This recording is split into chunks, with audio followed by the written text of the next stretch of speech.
Habra station থেকে market যাওয়ার পথে এই দোকানটাতে কিন্তু সারা বছরই ভিড় লেগে থাকে।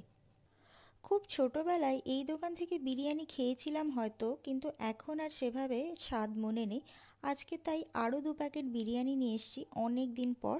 টেস্ট করে দেখি এই কমলা রেস্টুরেন্টের বিরিয়ানিটা কেমন। আর সাথে কিন্তু নিয়েছিলাম এই মাটন কষাটা। ঝোলটা দেখে কি রগরগে লাল লাল লাগছে না? দাঁড়াও, আস্তে আস্তে বলছি সবটা। একে তো রাত 10টা বেজে গেছে, তার ওপর এই মাটন বিরিয়ানির প্যাকেটটা খুলতেই দারুণ একটা স্মেল পেলাম। আর সাথে দেখছি এই রকম সাদা হলুদ মেশানো কি সুন্দর ঝুরঝুরে ভাত, ঢালতেই একদম পড়ে গেল। আর এই মাটনের পিসটা দেখে আমি যা খুশি হয়েছি। ভাবলাম, বাহ, কাকুটা আমাকে এত বড় একটা মাটনের পিস দিল। স্যালাড আগে থেকে দিলেও দোকানের কাটা শশা পেঁয়াজ খাবো না বলে বোনকে বলে রেখেছিলাম শশা কেটে রাখতে। রায়তা ছাড়া কি বিরিয়ানি খাওয়া যায়, সে যতই বাঙালি বিরিয়ানি হোক?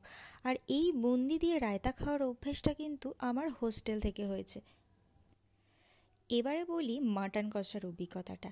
এই যে লাল লাল মাটন কষাটা দেখতে কি টেম্পটিং লাগছে না? 2 প্লেট মাটন বিরিয়ানির সাথে এই 1 প্লেট মাটন কষা নিয়েছিলাম। 4 পিস মাটনের দাম পড়েছিল 200 টাকা। কিন্তু এটা খাওয়ার অভিজ্ঞতা আমার ভয়ঙ্কর। মাটনগুলো পুরোপুরিভাবে মাছের ঝোলে ডোবানো ছিল। দুপুরে হয়তো হোটেলে যে মাছের ঝোলটা রান্না হয়েছিল সেটার মধ্যেই এই 4 পিস মাটন আমাকে ডুবিয়ে দিয়েছিল। এর অভিজ্ঞতা নিশ্চয়ই আর আলাদা করে বলতে হবে না। আমার প্লেটটা সরিয়ে রেখে এবার আমি বোনের প্লেটটা সাজানোর জন্য বিরিয়ানির প্যাকেটটা খুললাম।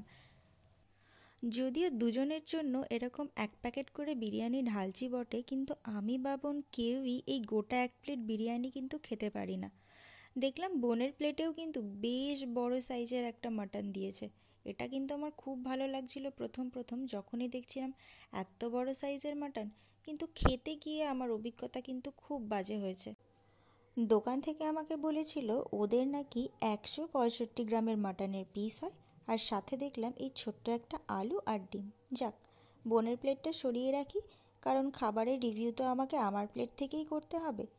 সত্যি বলতে কি, এই মাটনটা দেখতে পিসটা ঠিক যতটা বড় লাগছে এটার মধ্যে একটুও মাংস ছিল না। বেশিরভাগটাই ছিল পাঁজরের দিকের হাড়, যেটা আমি একদম খেতে পারি না।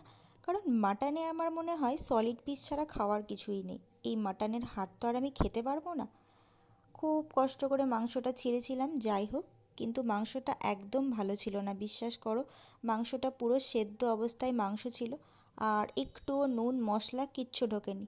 আলুটা খুব নরমভাবে ভেঙে গেলেও আলুটার মধ্যে কিন্তু সেরকমভাবে কোনো স্বাদ ছিল না। বিরিয়ানির আলু যেমন হওয়ার কথা, ফ্লেভারফুল নরম তুলতুলে, সেরকম কিছুই ছিল না। আর এই মাটন কষার অভিজ্ঞতাটা তো আর বলতে হবে না, এটা নিয়ে কোনো কথাই হবে না। পরের বার আমি ভেবেছি এই দোকানে যখন যাব, এই বাজে মাটনের কথাটা কিন্তু আমি জানিয়ে আসবো।